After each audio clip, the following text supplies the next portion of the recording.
And so it seems like when I see somebody suffering, and it feels like when I see you're suffering, it's almost as if I also suffer a bit with them. And I think this is very important because it sort of motivates me to do something for them. And of course within a limit, like, because if it's too much, then it's all about me, I get overwhelmed, and their suffering doesn't matter so much anymore. So I was just wondering, when an enlightened being or Buddha experiences compassion, do they also have some amount of suffering? Is this what motivates them to act?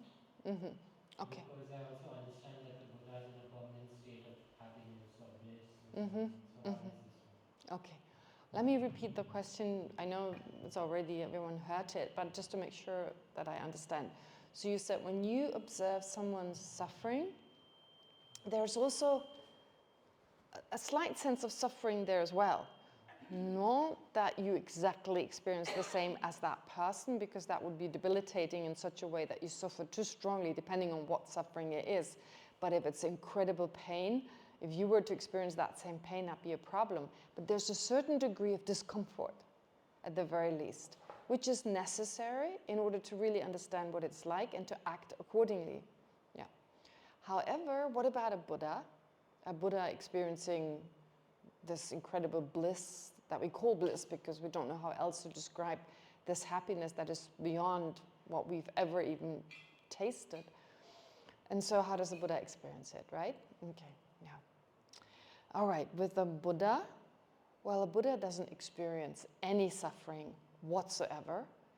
And so it is said that the Buddha knows exactly what it's going through, has a perception of that without suffering.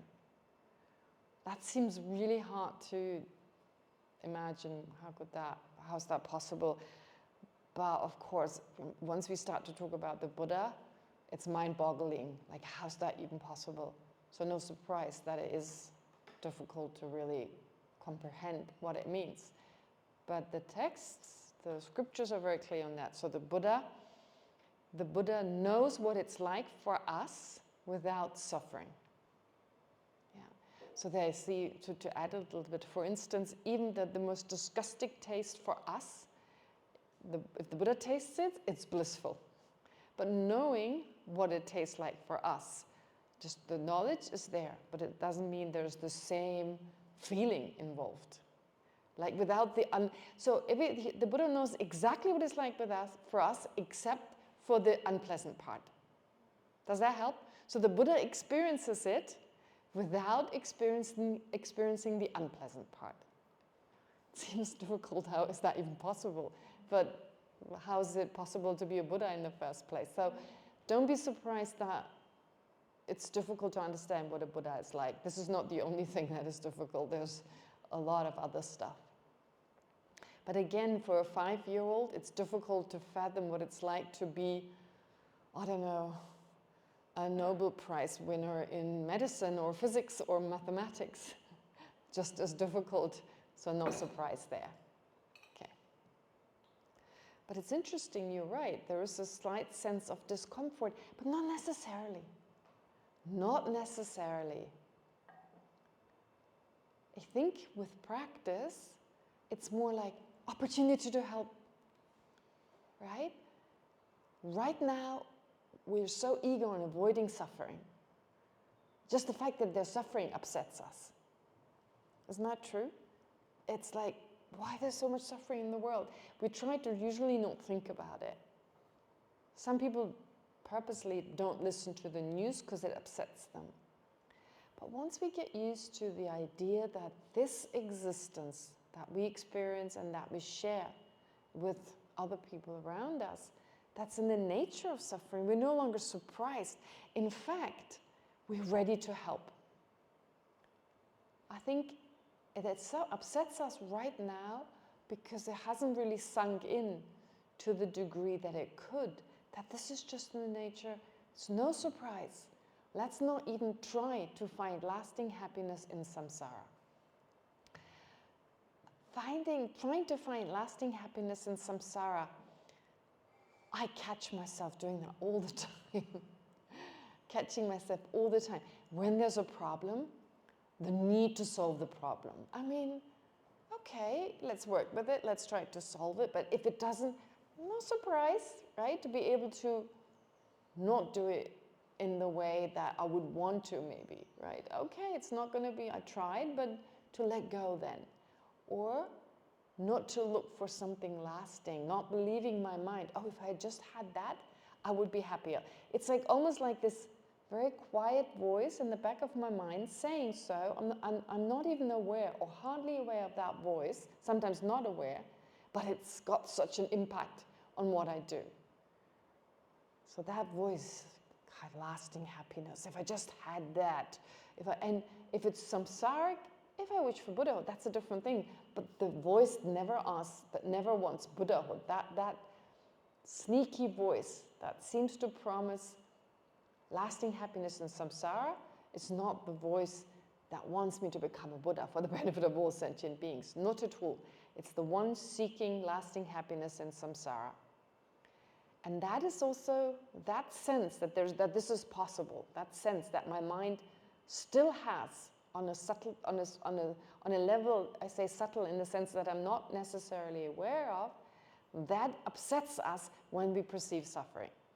But when we fully understand it's in the nature of suffering, then when there is suffering, it doesn't upset us, rather it's, wow, another reason to be there for sentient beings. So it gives us that strength, that courage, that enthusiasm to benefit them. Not like, oh great, they're suffering. No, enthusiasm that there's work to be done. Does that make sense? So I even think that this reaction will change eventually.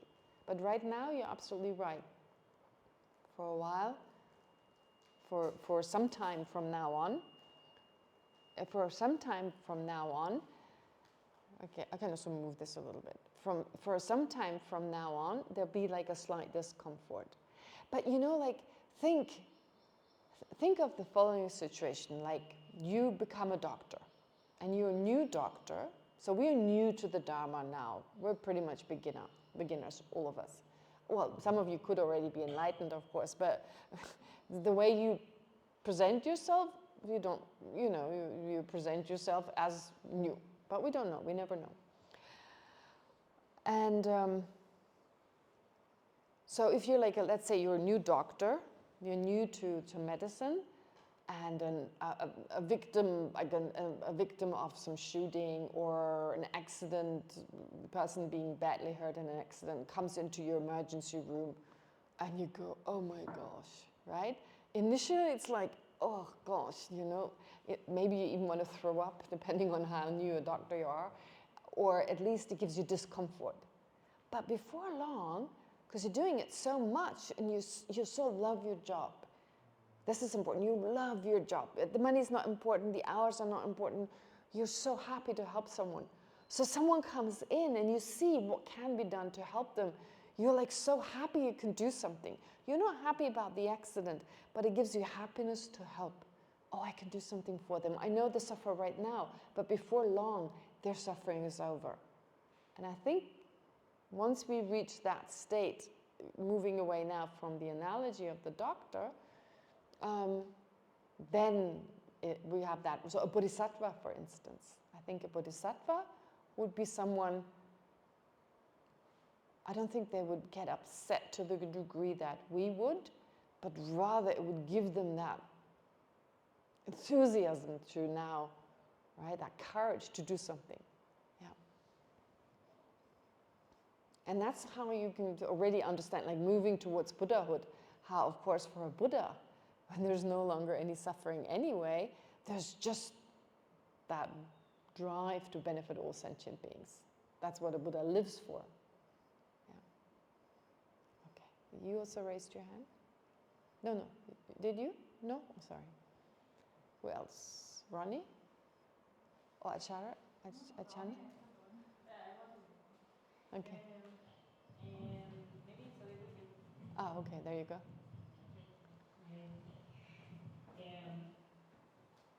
I don't know if it's a little bit off topic, but I'm like curious about it. We're talking here about like kind of improve your mind and like how to keep your mind healthy. Mm-hmm. Mm-hmm. But are there references also to like for how to keep your body healthy? I don't know, regarding like practices or eat beneficial food, or how does the physical yoga practices involved into it? So, okay, there's a lot of emphasis on the body, on the mind. Are there also instructions on keeping your mind healthy? Oh, absolutely, definitely. But the emphasis is less on the body. Now, things such as, I mean, like avoiding stress. I mean, they don't call it stress. It's not the term they use, but when you get angry, the mind is disrupted. So the mind is stressed out and it affects the body. There's definitely that, the understanding of the correlation. So don't be angry because it harms you. Mentally, yes, but even physically. In that way. I'm trying to think. Doing prostrations. Doing prostrations. It's so interesting. I've thought about prostrations when I was asked to do them and hated sweating, remember?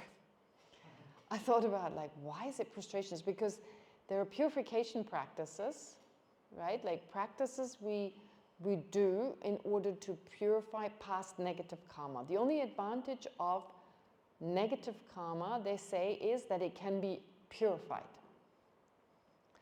Actually, that happens naturally anyway.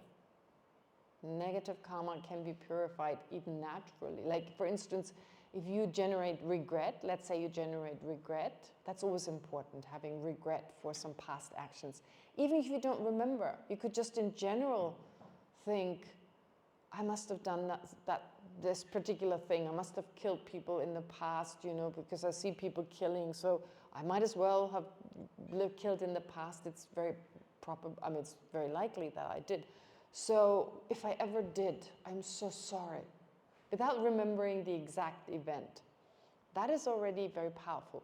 And then any virtuous action in that context, if you then decide to help people who are maybe dying or they would otherwise experience death, you help them to, I mean, just saving an insect from drowning, for instance, then that can become a very powerful purification practice. However, there is a specific practice where you specifically purify. You generate what's called the four powers, one of them being regret or remorse. Then there's the actual antidote, there's the determination you won't do it again, and you rely on something, you visualize or you think of an object of reliance such as Buddha, Dharma, Sangha, here symbolic for purity, okay? And so then you focus on them and then do this practice. So you could recite mantras, for instance, and you could also do prostrations. Like prostration is not just the little ones we do, but like, what do you call them? Gyangtse, full mute. Yeah, like Gyangtse in Tibetan, the word is actually better. It's like stretched out prostrations. They're called actually stretched out prostrations. Right now we just do like little ones, but we never lie fully on the ground. So there's this practice where your object of reliance are all the Buddhas and Bodhisattvas, an object of virtue. And so being reminded of the virtue, of course, and there's something also there's the power of the object, but your remorse and the activity. And I kept thinking, why prostrations? Why? Well, it's a bit like swimming if you don't have water. You know, like when you swim, you move your entire body. That's why it's good for you. Prostrations are like that. You use your whole body. You use the muscles in your arms. You use the muscles of your legs, and you use your belly, because there's this moment when you're in a plank position, which is good for you, and you strengthen your back. It's one of those movements that actually strengthens the main parts of your body, even your neck, because you have to keep it, you don't want it to fall over or something. So all the muscles, and I was thinking, it's ingenious. The Buddha came up with that, saying that's purification practice. We need a lot of that. So let's do some every day, 50, 100. That's like going swimming and keeping, even without water. And you can do it anywhere. In fact, in some traditions, they don't do the sliding thing. That's seen as cheating. I have a really wonderful neighbor. She lives next door. She's a lay girl, still relatively young, maybe in her 30s. She's such a Dharma practitioner, amazing. She lives with her mom and her brother, and they're incredible practitioners. And they go to this Nyingma monastery in McLeodganj. They're very much related to that, and they do so many practices. So sometimes she comes to my friend. She's very friendly with my friend, and so sometimes I meet her in her room. And we talked about prostrations once, and they do prostrations without having like a wooden board. No, the floor, because you have to bow deeper. The wooden board is higher, and then no sliding. Oh, no. Sliding, right? No, that is too easy. Step by step line, and they make it even harder than it usually is. But they say it's better for you. I mean, in terms of gymnastics, if you like, it is. The harder it is, the better it's for your body. And also there's this hardship, so therefore purification is more effective. So this is when I stopped doing the whole sliding thing, No, just do it. And then you can do it anywhere. You just need a tiny bit of space that is long enough to fit your body, something to protect your knees and possibly this area because it gets cold, and that's it. So that's very healthy. That's very healthy. It's a full body activity. I'm actually thinking, and people say it's really beneficial. I feel so much better. And they sometimes say it as if it was the purification. I think it's not just the purification. I think it's also physically, you're looking after yourself. So it's 2 in 1. It's a physical and mental practice in one. So there's definitely that. Yoga, there are also some yogic practices, although they're not emphasized as much as in other traditions.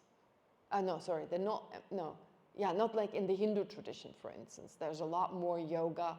But even in the Buddhist texts, in more advanced practices, you also find certain yogas.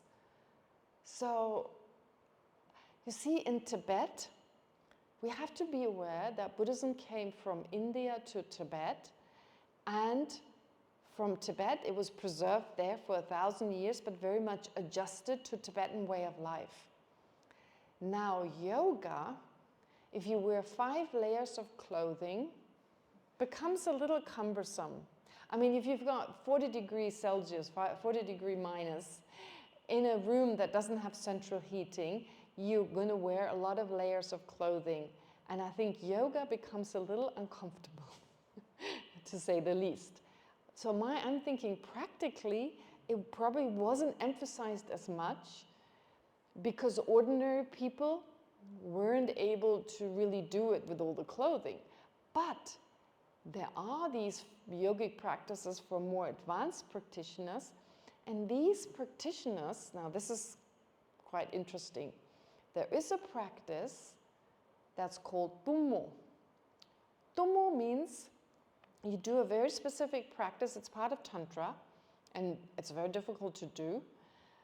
It takes a lot of concentration and discipline, but you can what's called generate inner heat, where your body becomes very warm at the center of your navel and warms your entire body. There's actually some guy from the US or maybe Australia, from what I hear, because he can be in the coldest water, he can go to the coldest places and doesn't feel cold. He seems to have developed tummo, by the way. I think so, I'm not sure. He talks about breathing in a particular way and that keeps him warm.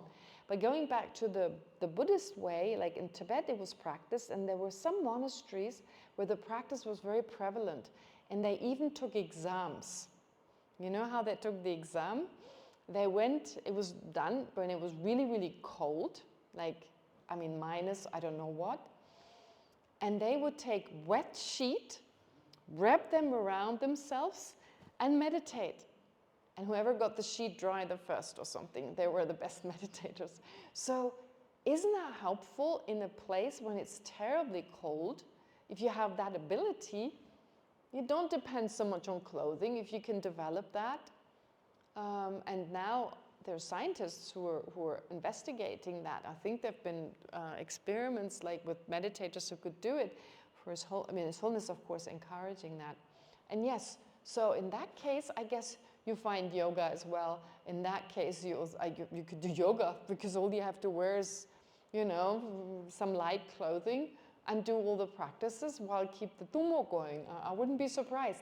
But I guess the yoga is more part of the higher practices. Of course, for ordinary monks and nuns, again, you have to be dressed in a particular way. If you look at photographs, their skirt kind of stands out like that because they have all these layers underneath and then inside as well.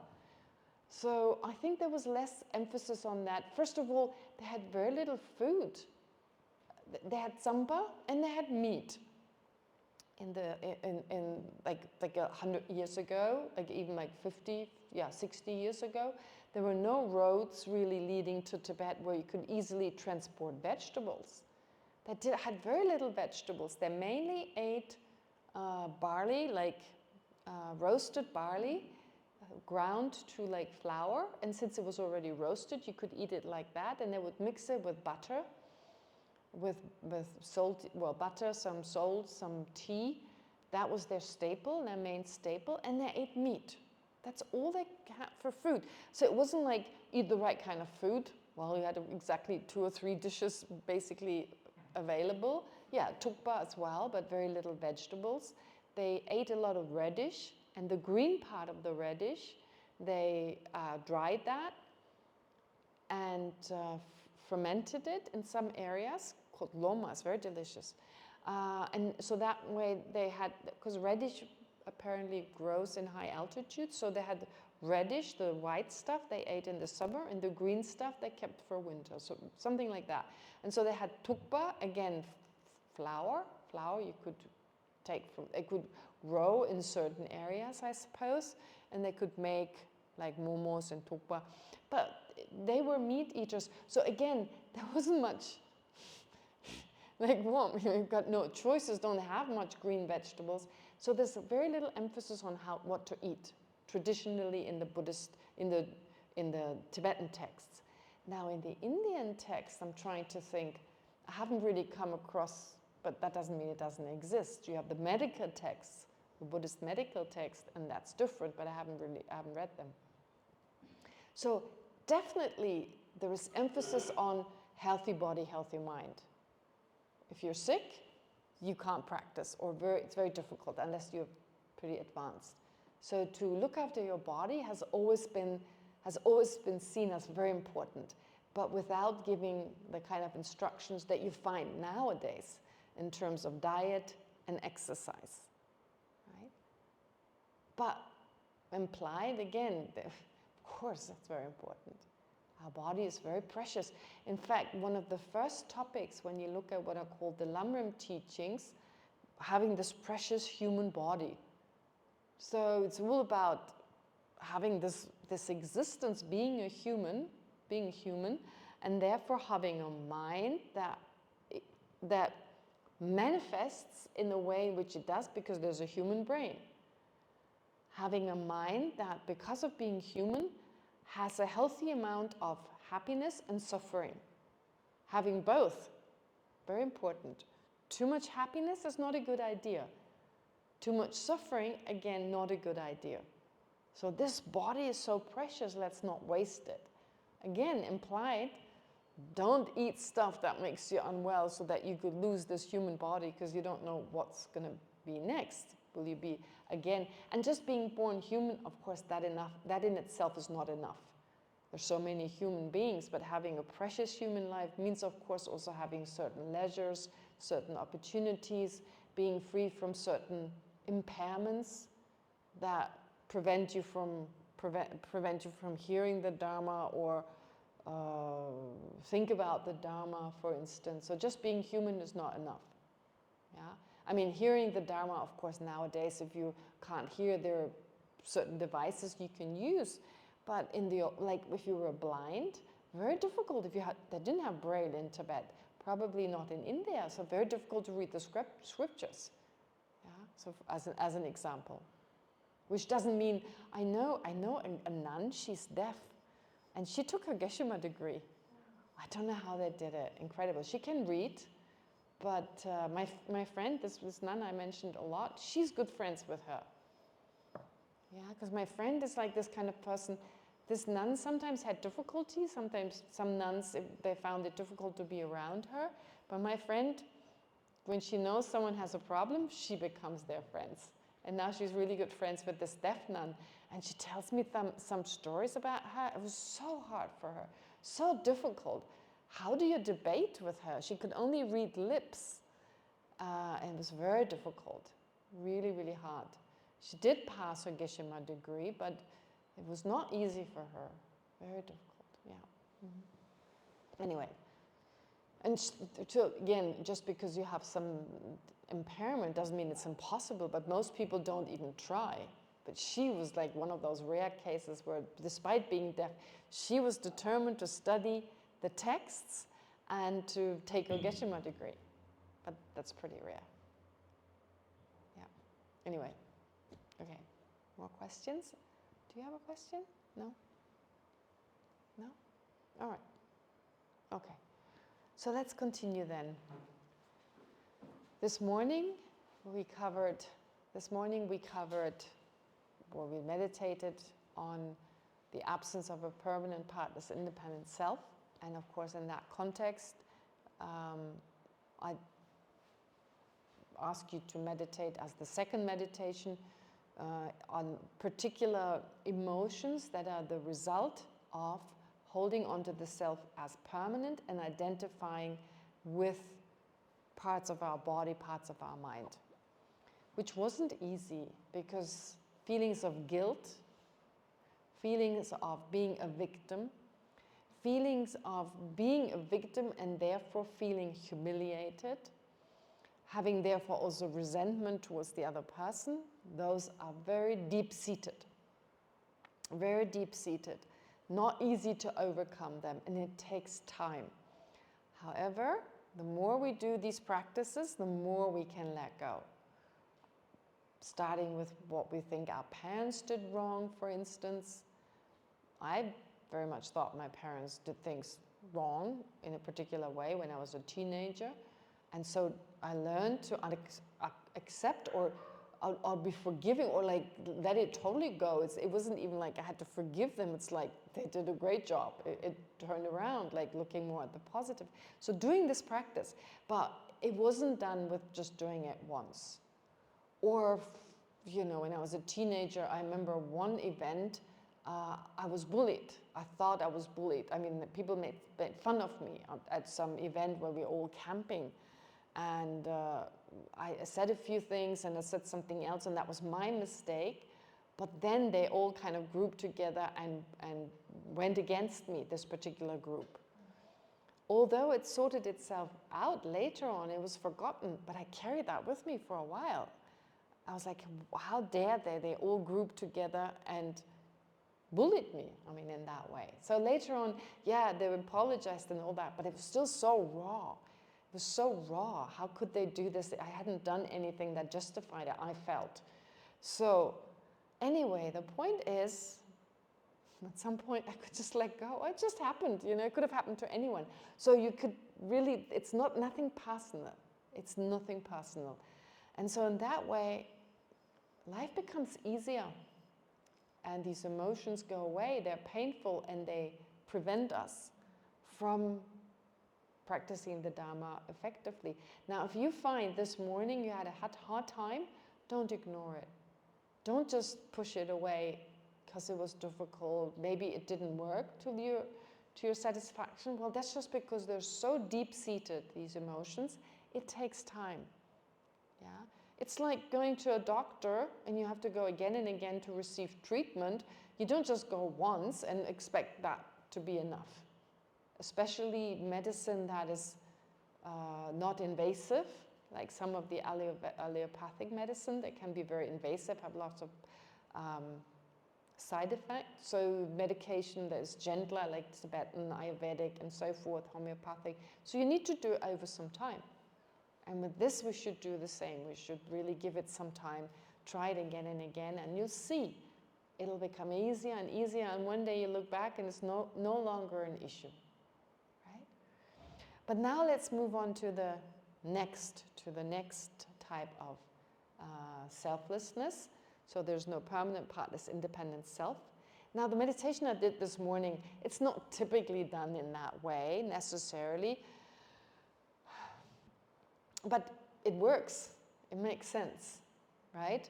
Especially the partless part and the impermanent part. I mean, usually in the Tibetan tradition, you don't have guided meditations. You don't really have guided meditations. I don't think, no, this is a very Western thing. We learn the Dharma in a different way to the way Tibetans practice it. So you, of course, you have classes where you study and you debate. Not in all traditions, but nowadays actually in all Tibetan Buddhist traditions, they debate in the monastic institutions. But then you're also encouraged in class, the teacher says, well, think along these lines. So what I'm saying right now, that's what you're instructed in. Although Tibetans don't suffer from the same mental problems we do. So as I said, loneliness is not something I don't think Tibetans suffer from. Low self-esteem, I don't think they have that. Being shy and having low self-esteem is very different.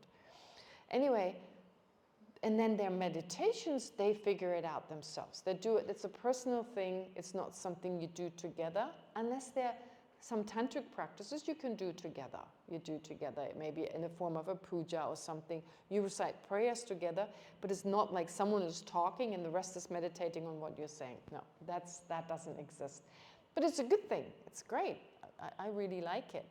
Or maybe I'm wrong, it doesn't exist, but I've never heard of this, let's put it that way. Okay, so therefore, I say it now, but you have to also learn it to do yourself. I know some people who want me to write down all these meditations, and I keep saying, do yourself, right?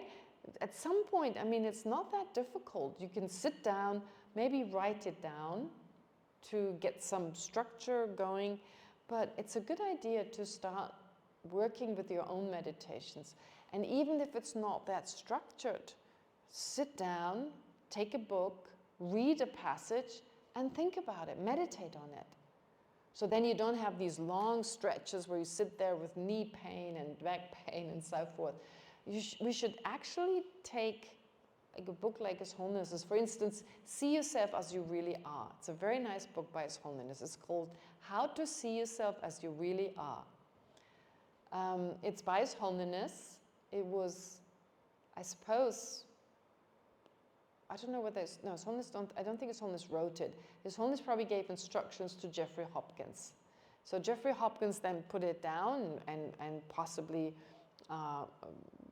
kind of the order of each paragraph, that was probably designed by him. I'm not sure, or whether His Holiness instruct, I don't know, but it's His Holiness and Jeffrey Hopkins, let's put it that way, and mainly His Holiness. And so he talks about the self, and at the end of each chapter you have a meditation. So it's very beautiful. It's a very beautiful way to deal with exactly the self in a way in which you can do it on your own, intensely. You read a passage, you meditate. You read a passage, you meditate. That's a book I can definitely recommend. I think Secular Ethics is also a good book. It explains the afflictions really well, the mental afflictions. And so in that way, there are many good books. I mean, it's really hard to say this book is good and this one not. I mean, of course, they're all great. But just off the top of my head, I remember these two, in particular, How to See Yourself as You Really Are. You can turn it, like I said, into an analytical meditation. And even if you just lie down on your sofa, no, lying down is a little tempting to fall asleep, but lay back on your sofa, sit in a comfortable way. If you can be sure that your back is straight, it's just easier to concentrate. Read a passage, reflect. Read a passage, reflect. Do what we do now, except it's the book talking to you and not someone sitting here. Okay. That's the most effective. The most effective way to internalize. Okay. Anyway, having said this, let's now, and as I said, so the way the meditation I did this morning, you can do it. It's not like it's far-fetched and impossible, but it's not something it's not done that often, or have never read about this, but this makes sense. I mean, that's why we study the Dharma. You know how these ideas connect directly to your emotions. So it was just this morning that I was thinking, and you could do the same. You sit down and think, what negative emotion, what harmful emotion, it's very easy, is directly connected to this. And anyone can do it. So with the permanence, guilt, holding a grudge. Okay. Identifying ourselves with the parts that are not us, and so forth. So, but now we move on to the next type. And again, at lunchtime, I thought about how does it, so I don't know, I'm playing around with it a little bit, but I want you to meditate on the absence of a self-sufficient, substantially existent I. Now, when you look at the 3 types of selflessness, the way I described it, the coarsest type, permanent, partless, independent self, self-sufficient, substantially existent self, and inherent self, you can see understanding the absence of each of these becomes more and more difficult, which is why it makes sense. We started with the first type, that there is no permanent, partless, independent self, which we did this morning. So of these 3, the idea of self and mind and body being totally unrelated and independent does become part of the next type of selflessness, because there are 2 types of thinking of a self-sufficient, substantially existent I. The 2 ways of thinking about this. Self-sufficient, going to the second part of that phrase, self-sufficient is the same in both cases. What does self-sufficient mean? That it's possible to perceive the self without having to perceive mind and body. So the thought, the wrong perception, that there is a self such as that exists in such a way that I could think about the self, know the self, without having to think about or without having to pay attention to mind or body. That further would mean you are able to describe yourself without describing a mental characteristic or a physical characteristic. I mean, try that. Try to describe yourself without talking about your body in any way or any mental quality. Like usually, how do we describe ourselves? I'm good at doing such and such. I'm kind.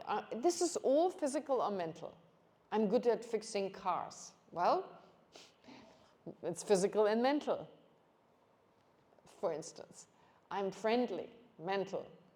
I'm tall, physical. Like, impossible to describe the I without describing something that is connected to the physical or the mental. Now, how would you, if you can't describe the I that way, you also can't know the I in that way.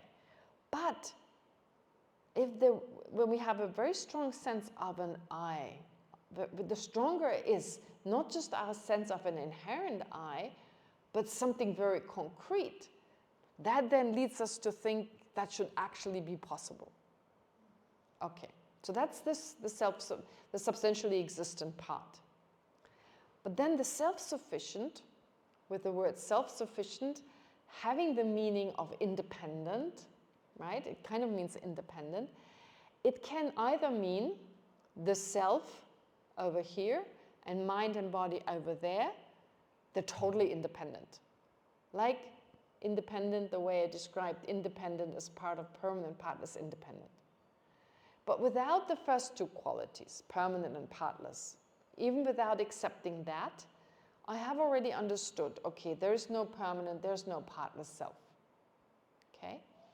But I could still hold on to the self and mind and body over here, self over there, they exist totally independent. Okay? Does that make sense? Existing independently, and the self, so if you have the view, the self is impermanent, the self has parts. But the self on one hand and mind and body on the other, those are totally separate. So the self exists independently of mind and body. It's not permanent, it's not partless, but it exists independently of mind and body. And you could actually identify the self without having to identify mind and body. That view of the self is the view of a self-sufficient, substantially existent I that is closer to the first type, permanent, partless, independent, right? That's the first type. So the substantially existent and self-sufficient mean almost the same thing. Yeah. His Holiness sometimes says self-sufficient in the sense of substantially existent. Oh, I see. It's often formulated in that way. Why the extra words?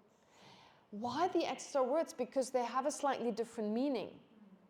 So, as I said, self-sufficient doesn't just mean independent, but it means I could identify the self without having to identify mind and body. So it's just an extra concept that helps us to understand how we misperceive the self. It's just, you see, it's so difficult to understand that which is negated, right? To understand selflessness means to negate something, but we don't know what to negate initially. We are told there is a self that exists. So there is a type of self that doesn't exist. And identifying that correctly is so difficult, because if we don't negate enough, or if we negate too much, we don't get it right. Therefore, I guess maybe also at the time of the Buddha, there were those who found that helpful. I suppose, yeah, so when the Buddha taught about the lack of a self-sufficient, substantially existent I, it was helpful to be reminded that not only do we see the self as independent from mind and body, but we also believe I could know the self without knowing mind and body, as if that was possible. So somehow the Buddha mentioning both was very beneficial. And I think it's even beneficial now. Yes, Simla? Yeah, the way that I understand is from like cause and conditions, there is substantial cause and cooperative conditions. So by saying substantially existent, it means it does not need any cooperative conditions. No. Just mind and just Sorry. mind. Sorry, Simla, no, sorry. This is a problem, because in Tibetan, substantial is not used twice. You see, when we talk about a substantial cause, the Tibetan word is totally different. It's nyelen. Here, substantially existence is oh, it's zeu, nyelen. Totally different words. Somehow in English they chose the same word. They mean something totally different. So in Tibetan you never mix the two. It's got nothing to do with substantial cause, because it should actually be a different word. But unfortunately, you know, there's some Buddhist English vocabulary that is not widely used. It's wrong and you can easily change it. But substantial cause is used everywhere. Very difficult to now change that word, but it's actually not a good translation. Because they should have picked a different word for nyelen, the substantial cause. The nyelen is not a good translation. It doesn't mean substantial. It doesn't literally mean. A substantial cause in Tibetan would be zegyu. But there's no zegyu. What is zegyu? It doesn't mean,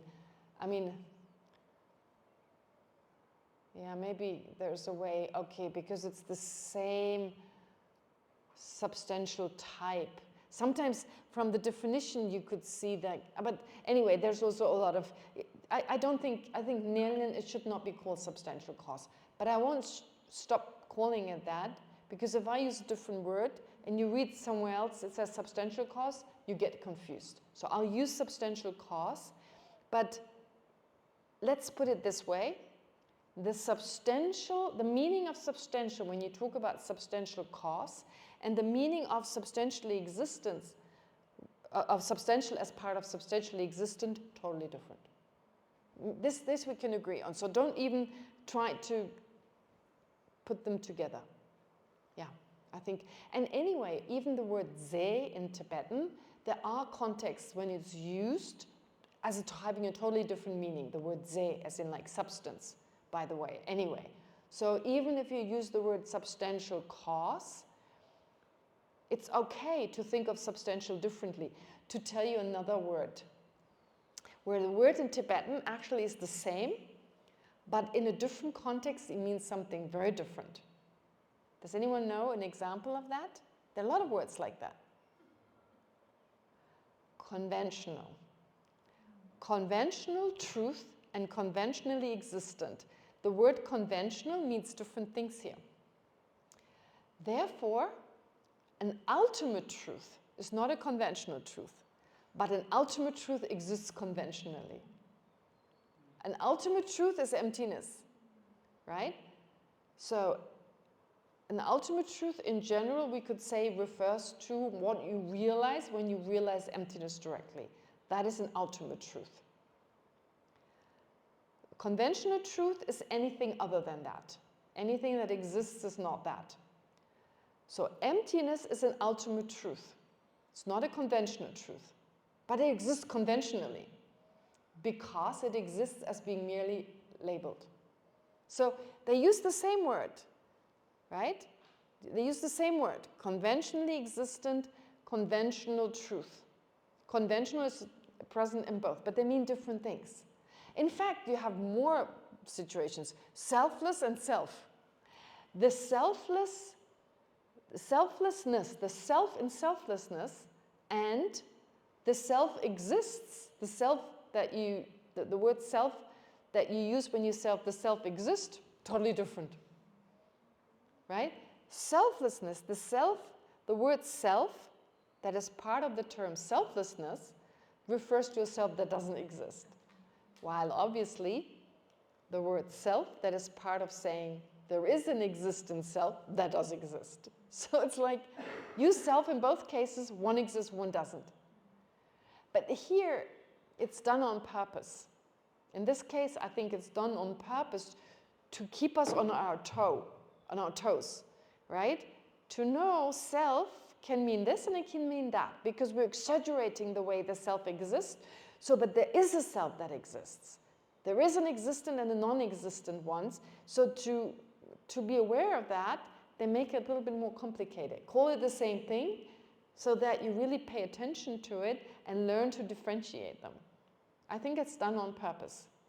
Honestly, some of the texts, besides this kind of thing with the words that's also sometimes kept very similar, and you still need to learn to distinguish it, it's done on purpose. There's even, there are things that are even more surprising. The text that we study, when we study how to debate, they're sometimes written in such a way, you read it and you have no idea what they're talking about. They do that on purpose. So you need to read the whole text and think about it and read it again and read it again and read it again. So that itself is such a practice. So to say it in a easily understandable way, what they want to tell you is actually A is D. Whatever is A, whatever is D. They don't say A is D. They say A is necessarily B. Whatever is B must also be C. And C, well, whatever C must be, blah, blah, blah. You know, like it goes round and round until when you read it again and again and again, oh, they're saying A is D. But they try to give you, first of all, keep you focused, and also for you to understand how everything is interconnected. How in the end, because A is B, whatever is B is necessarily this, and so forth. So you understand more than just that A is D. You also understand how A is connected to other things and D is connected to something else, and in that way get a wider understanding, and also understand how they're logically connected. So it serves several purposes.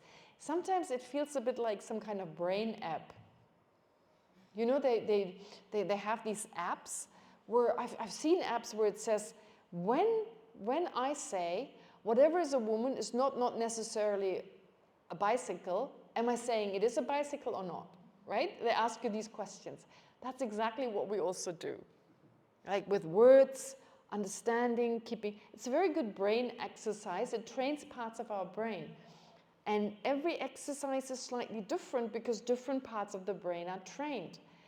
Now, when they established the debate tradition, those who did, it's all based on the Buddha. However, they say it was the Dharmakirti and Dignaga who really introduced the kind of debate on the basis of which Tibetans debated for more than 1,000 years. And they were so clever. They brought in many different parts of the mind that can be trained. Nowadays, we would say many different parts of the brain. So memorization, it's a part of brain training. Look at these apps. You have to memorize words, 9 words, you know, in 1 minute or whatever. And then later on, you're quizzed on that. I told you my mom, she goes to like a brain training class.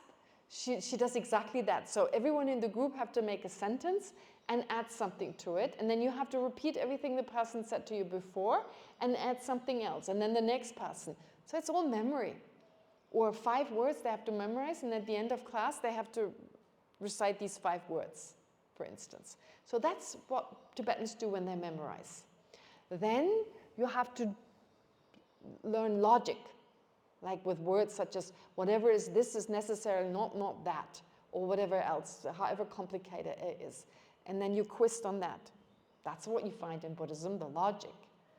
Then you have to read things that are really complicated and make sense of them, really not losing the thread. Logic and concentration. Then you exchange things verbally. You have to control your emotions. You have to keep focused on what's going on and apply logic. Yeah, it's all a way to train the brain, or from a Buddhist point of view, the mind. So many different ways of training the mind, and they all train the mind differently. This is why Tibetan study is so unique, because they manage to do all this together, especially the debating part. The debating part is really fascinating because you learn so much. You learn to put yourself into the other person's shoe. How are they thinking? You learn to think because you're told, think like a person of this philosophical view, right? So you learn to try to understand a different system. As you're debating with this person, you have to understand where they're coming from. You have to keep the thread, right? You want to prove to them eventually such and such, but you take a detour to get them back to that. So you can't lose the initial point you're trying to make, because that's what you're trying to get them back to. Okay, so memory. At the same time, if they upset you, control your emotions. Without a calm mind, you can't keep focused. Emotion control. And then everyone else around you is shouting and making noise. Keep focused. Shut out the noise.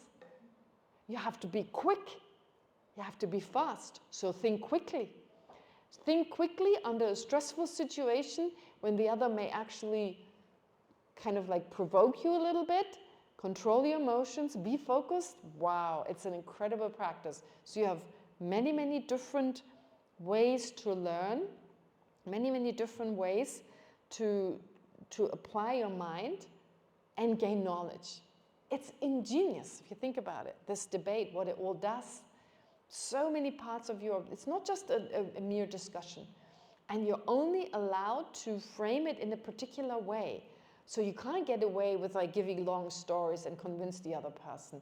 No, it's just logic. There's a particular structure. Eloquence will not take you anywhere. Eloquence won't take you anywhere.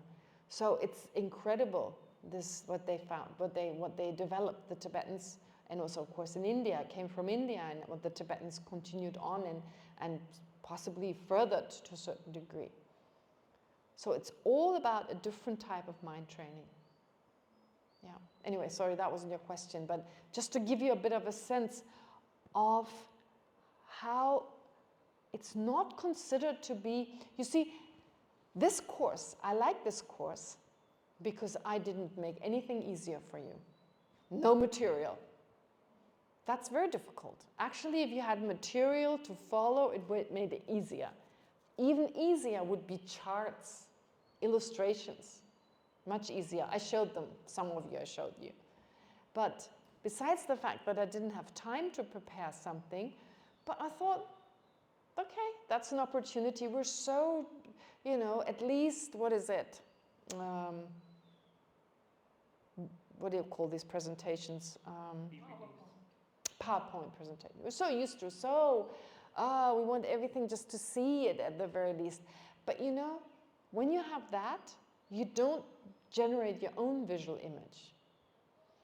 The way we were trained, there was a teacher, we had a text. The text was very terse, almost impossible to understand without a teacher. So just reading it on our own wasn't enough. So the teacher explained, and then suddenly it made sense. We had memorized it before. Then, of course, there were also commentaries that we may have memorized or not. But the point is, we fully understood it after the teacher talked about it.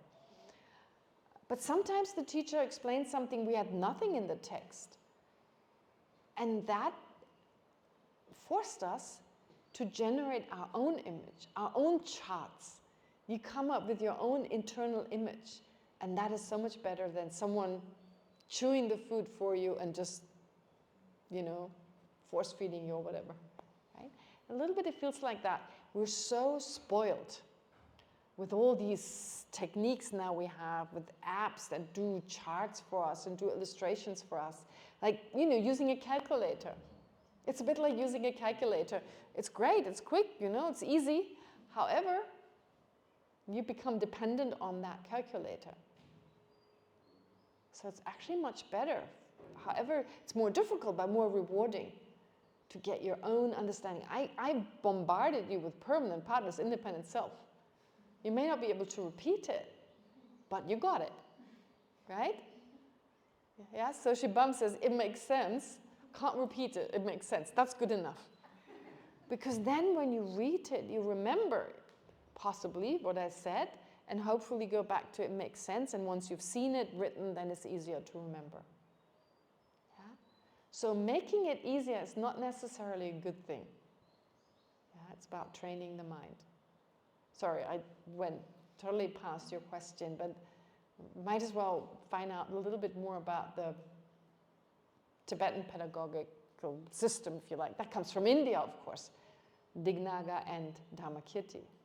Those great masters, they started it. The Buddha started it, but they further developed it. So the logic, usually they are credited with the kind of logic, with the kind of debate we have nowadays. They're credited for developing it to the degree that we can utilize nowadays. Yeah. Okay. What's eloquence? Pardon? You said eloquence won't take you anywhere. What's eloquence? What's eloquence? Well, kind of like, you know, like in the United States, you have debates, and sometimes if you wrap the argument in such a way that it sounds, you know, like the more eloquent you are, the more, you know, like that becomes convincing. But if you just have like A is B because it's C, and you keep it short and you say A is B because it's C, whatever C must be necessarily D, therefore A is D, it very much limits you to just the most basics, like to the basic principles, rather than talking in such a way that, whoa. I mean, sometimes people can convince us of something. It sounds so great, it must be true. And then when we get home, we think about it again, we go, oh no, there was some inconsistency, but I didn't notice. So that you don't get away with. It's not about presenting an argument in such a way that the other person is just totally confused. Of course, it happens that you can totally confused, but it's not through eloquence. It's for other reasons. Yeah? So moving away from very wordy kind of arguments, keep it down to the basics, so the person is forced to just think of the basics, and the person debating as well. I mean, so it's a different kind of debate. The way we think of a debate in the West is much more of a discussion rather than that logical structure. I mean, there's still logic involved, of course, don't get me wrong. But it's not about being eloquent so much. All right. More questions? No. Okay. Going back to therefore, there is a sense that, okay, the self can be identified without mind and body, and there's a sense that the self and mind and body are either totally separate or they're separate but still connected. That's weird, but okay, it's possible. That's still, things can be separate and still connected, but separate in a particular way. So the first one I think is pretty clear. And the first one is sometimes described as if there was a self versus mind and body that you could, what could you do with that self? Does anyone remember what you could do with that self? That you could, if it existed that way, you could do something with it. What is that? You can find it. No, not just find it. More than that. That it controls the mind and No. That you could swap with someone else. The idea, if mind and body are here and self is over there, you could actually swap with another person's mind and body. So like your self is implanted in someone else and someone else's self can be implanted in you, as if that was possible. And I don't know, did you ever have, maybe especially when you were younger, did you ever have the wish, oh, if I were just that other person? Right? Okay, we've probably all seen things like Freaky Friday, or I don't know, there was a movie around, I remember the Tibetans always thought it was hilarious, it was called Hot Chicks. It's not a good word. But Hot Chick, it was about this crook. This crook he took on the body of a very beautiful girl, and the beautiful girl became the crook. It's just a funny movie, and the Tibetans, it was around and they loved it. It was so funny. Anyway, so, and then there's Freaky Friday, of course. But in this case, it's the mind swaps the body. But I think we can possibly also remember when we were little and there was a boy or girl we really admired and we wanted to be them, wanted to have their parents, right? Is there anyone who had never had that? Because I know it's not true for everyone. Is there someone who has never wished to be, just visualized or imagined, what would it be to be someone else? Anyone who never had that? Usually there's some people who raise their hands and say, yes, I remember I had it when I was in 2nd grade. There was a girl I thought was really pretty.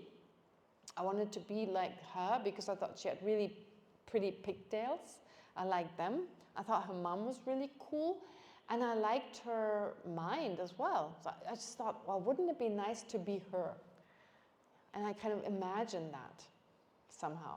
Spent time doing that. I don't remember that clearly, but I remember wanting to be this girl. And so anyway, if just imagining that to be a possibility suggests that myself could somehow swap, whether she wanted or not. She becomes me, I become her. It was much more about me becoming her, not the other way around so much. But that is possible. That would really be possible. That would be possible if the self existed separate from mind and body. So that's the image of the pea in the pot. Pea in the pot, exactly. You can take one pea and put it in a different pot. But that's still part of the self-sufficient, substantially existent I, because here that pea is impermanent and not partless. Remember? So the first type, permanent, partless, independent, you have to have all 3 qualities. A permanent I that has no parts and is like a pea in a pot. The second case, permanent and partless, is no longer an option.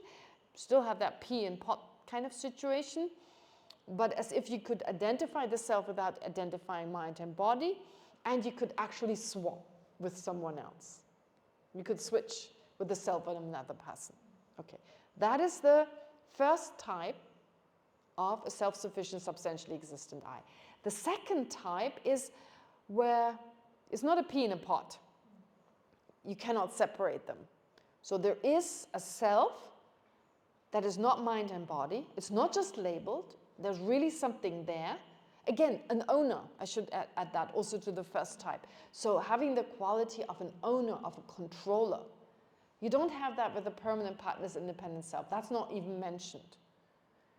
I guess it has to be impermanent to be a controller. It has to be impermanent, right?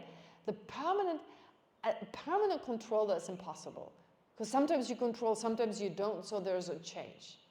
Does that make sense? So the first type, permanent partner is independent. To see the self as a controller becomes very difficult because there's change then. So the first type is much more abstract, like a soul. The soul doesn't control really, the soul is just there. So the second type is, yeah, like a pea in the pot. You can identify it without having to identify mind and body. You can swap with someone and is a controller. That's the first type. Now moving away from that pea in the pot, because that's really ridiculous. Moving towards, okay, they're interlinked. You can't have one without the other. Okay, can't have one without the other. So swap is not an option. So a self-sufficient, substantially existent I, where the I cannot be separated from mind and body in this life, for instance. Impossible. Does that make sense? That kind of I. Though it makes it very difficult to account for rebirth, because that I goes on, but the mind is left behind and still they're connected. Very difficult. Unless you believe in a merely labeled I, then that makes it possible. Then it's possible. Because it's labeled on any of the aggregates. And if the body is gone, you only have the mind, you can still label on the mental aggregate. That works. We don't say the I must be labeled on the basis of body and mind. It can be. But it doesn't have to. It doesn't have to. I mean, even if I just lift my hand, I can say the I is moving without everything having to move. Am I making sense? So, the way the Prasangika school describes the I, it is merely labeled on the basis of any physical part or any mental part. Yeah? Whereas the self-sufficient, substantially existent I, the second type, they're so intertwined, you can't have one without the other. So rebirth becomes actually a little difficult. Or does that connection is severed then? You mean the mind-body connection? Is that what No. The self and the body, the self and the mind. So they're not totally independent, right? So it's not like a pea in the pot. Self here, mind and body there. They're so linked that the self is linked to the body and linked to the mind. It's linked to both. They're not like a pea in the pot. But how can you then separate that I from the body? That is not really, well, it's not explained because from a Buddhist point of view, that doesn't exist. Am I making sense? But then what about the spirit who got into that oracle, right? But the spirit that got into the oracle, the mind is still there of that person. But then the self got disconnected, right? No. The self is still there. The self is still there, the body is still there, the mind is still there. Just not active right now. Right? So even from the point of view of the highest school, the person goes asleep. The person's mind is like they're asleep. They don't notice that. So there's two in one. There's the spirit self and there's the person's self. But the person cannot, they're unconscious. Remember, when the spirit leaves, they're unconscious first and they have to wake up first again. They're not active. They have something else takes over their mind. And the mind is no longer active in that. So that's no problem. But going back to a self-sufficient, substantially existent I, that exists in such a way that they're connected. So no switching back and like self leaving the body. That's no longer possible.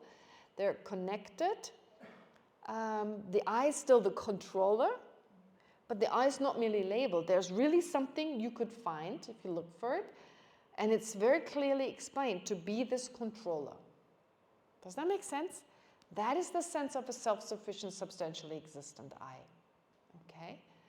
All right. So, in this second yeah. case, then does the substantial mean that something is there,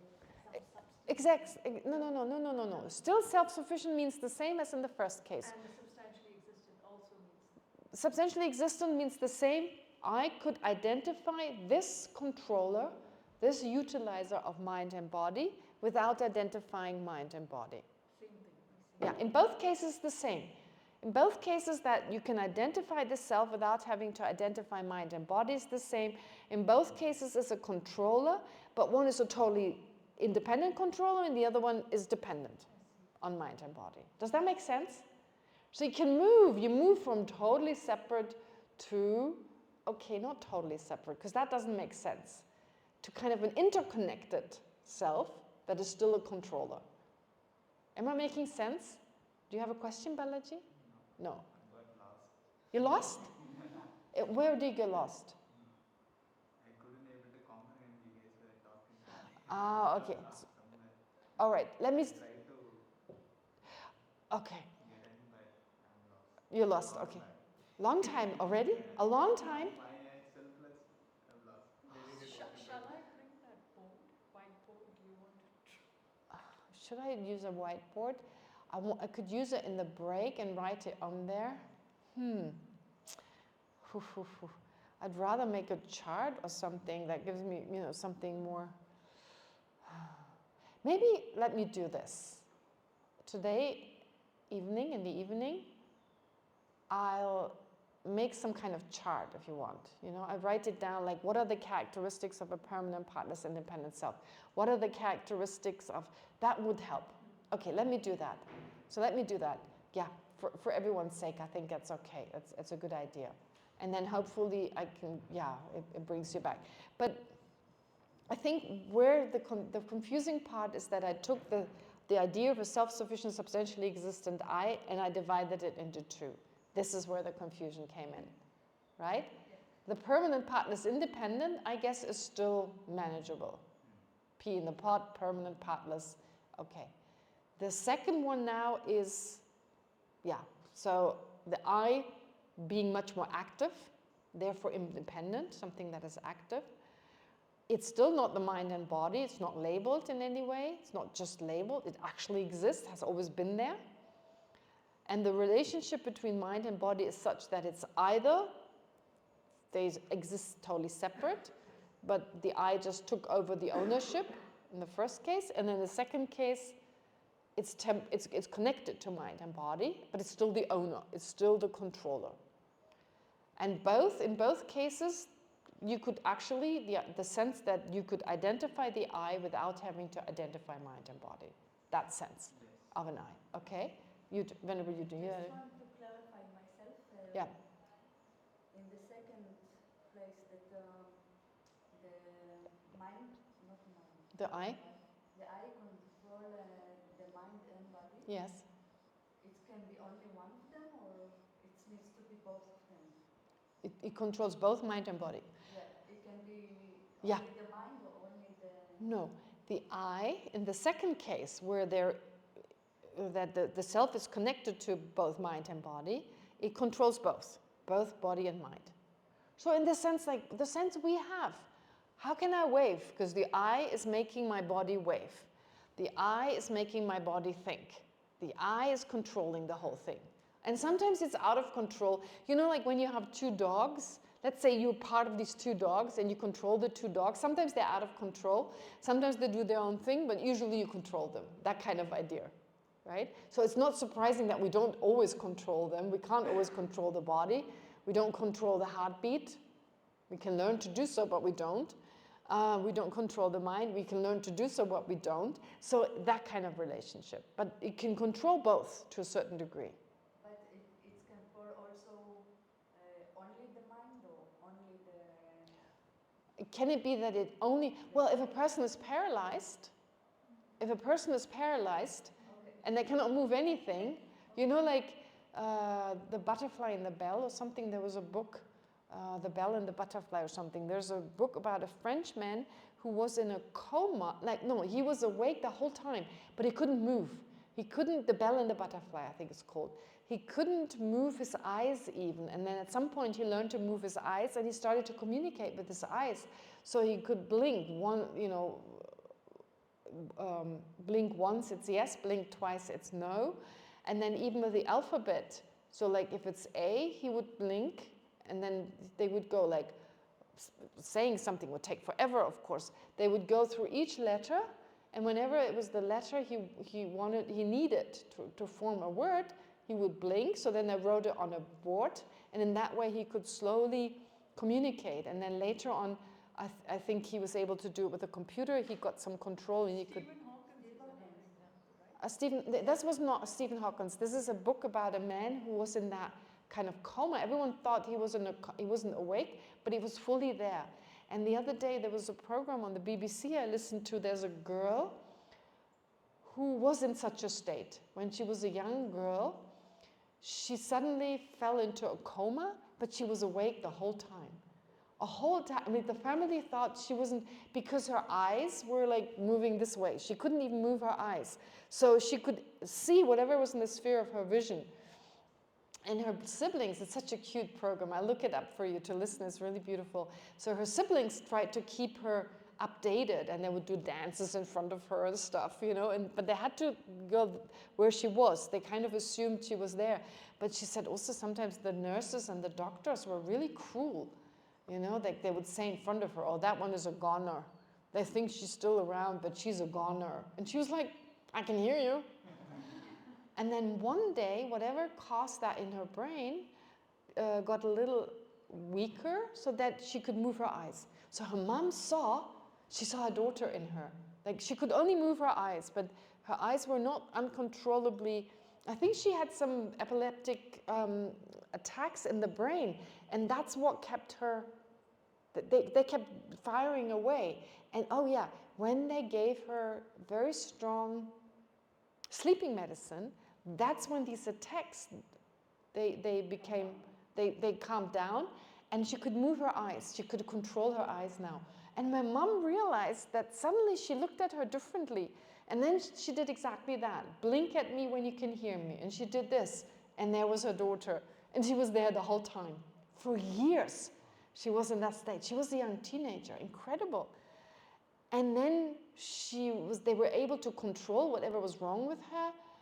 And she's still paralyzed, but she became a paraplegic Olympia master or something. And I remember she learned to walk again or something. I mean, it's about determination. It's crazy, this girl. And now she can speak again, and she's back to normal. Unbelievable, this story. And I think she wrote a book as well. But the point is here that the case when she couldn't control anything, when she was in that state where even her eyes were looking in one direction, and she could only see what was in the sphere of vision in that place, right? She was a teenager, by the way. That was from 11 to 16 or something, when you really should be doing other things. But the point is here, therefore, in answer to your question, there was no control of the body in this case. But unless you have this kind of condition, you control the body to a certain degree. Think of your own sense of I. We all have that sense. Come on. Before you heard about Buddhism, didn't you have a sense, or don't you still have the sense, the I is in charge? So usually, our innate sense of the I is the second type of the one I just mentioned. That is when we have a very strong sense of an I, our sense of I keeps changing all the time, right? It always changes. Sometimes it's your body, sometimes it's your mind. That's not a controller then, yeah? When we have a sense, the I is the body, then it's not a controller of the body in that moment. It keeps changing all the time. Within 1 minute, you can go this way, that way. Sometimes it's just an inherent I, or the I is the body, or the I is the mind. Sometimes when there's a very strong sense of I, it's no longer the body, it's no longer the mind. Now it's the controller. Yeah? The thing is, it's not like it's one or the other. You know, if you're this kind of person, you have this. No, it keeps changing. It keeps changing. That's why it's so hard to identify what the I is, because even in our own mind, when we're calm, when there's no issue, we're just very happily sitting in our room listening to music, there's no sense of I, is there? There's just doing something. There's still, yeah, there must be something there, but it's not like a controller that's kind of separate. That sense doesn't appear. But if you're in the front of a lot of people, everyone is looking at you, disliking you, going boo, oh, very strong sense of an I. It's not the mind, it's not the body, it's a controller of mind and body. Yeah? You see, we need to become aware how it's changing the whole time. It's sometimes this and sometimes that. Usually, innately, it's not that we believe the I is like a pea in the pot. But on top of our, like let's take Sigmund Freud. If we're so familiar with Sigmund Freud's idea, we adopt that. It's not an innate view, but every now and then we may believe, oh, now it's my ego that exists totally separate. It's the superego. We identify with that. It's not innate, but that doesn't mean we cannot take it on. We're not born with that, but we can adopt it. And when we die, we lose that sense again, but we can bring it on again. So you see, our self of I, our sense of I, there's the innate one. The most basic is our sense of an inherent I. Something there, for lack of a better word. Something there, whatever that means.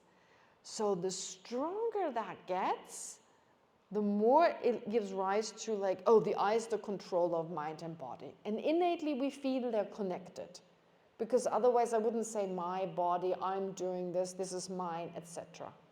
But then, depending on the cultural background, the philosophy we follow, the science we follow, our upbringing, we may actually believe that interconnection that we innately feel is there doesn't actually exist there. That's just an illusion. Rather, there's an independent, pea in the pot kind of idea. So we move on to the self-sufficient I, where I and body are separate, right? And so we believe in a controller, like the Freudish kind of idea, the Freud idea, maybe a threefold division, if you like, of something that is totally separate, and that is the controller. Or we may believe at the same time, there's also this permanent, partless, independent entity that's the soul. So you add another one, which is permanent, partless, it's not the controller.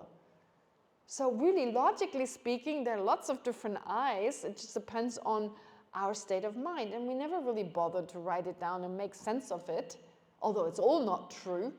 But we end up having so many contradictory I's as in like selves. Yeah? And these are all in the text, basically, and I'm sure there are more versions. I mean, Freud already added a threefold version you don't find in the Buddhist texts, but might as well add it. And maybe there's an Aborigine version, and maybe there's an, you don't call them American Indians. What's the right word now? Native American. Maybe there's a Native American version of a self, and we're all very good at creating a sense of self that's not based, that's based on our innate sense of self. Because we're all born with that, unless we have already overcome that. Does that make sense? And it's important to identify it in the way we do, and there's no harm in getting the Freudian, understanding the one that is part of our culture, to understand ourselves better. Yeah? But also understand that each one of them can lead to certain emotional responses that are harmful. Usually it's quite similar, but the idea of a permanent self, that is definitely, I mean, we make it work actually, like even the controller is permanent. It's weird, like actually we can make both work. We can believe in a permanent I that is still a controller, right? So we bring in a lot of messy parts. Logically, actually, it doesn't make sense, but we never think about it. So therefore, we can be a mixture. It changes back and forth and back and forth. I mean, it's a mess in our mind. But the point is, permanence makes us believe in guilt, makes us feel guilt, sense of permanence, holding a grudge, and so forth. So they kind of have a different effect on our emotions. Does that make sense, all that? Oops. Now we did, again, not do the meditation, but I want to do a meditation after that. I'm sorry, that's my fault. This time I got too chatty. So let's take a break. Once again, 15 minutes, if that's okay. We meet again at 27. I don't want to say 37 or 42. That's weird. 3:45. Pardon? 3:45. Let's say 3:45. Okay, we meet again at 3:45. Then we have plenty of time to meditate, actually. We do have time to do one or maybe two meditations. And we now take the second type. Tomorrow I'll do a lack of inherent existence. You get the traditional one. It's all, I prepared that. So we do that in the morning.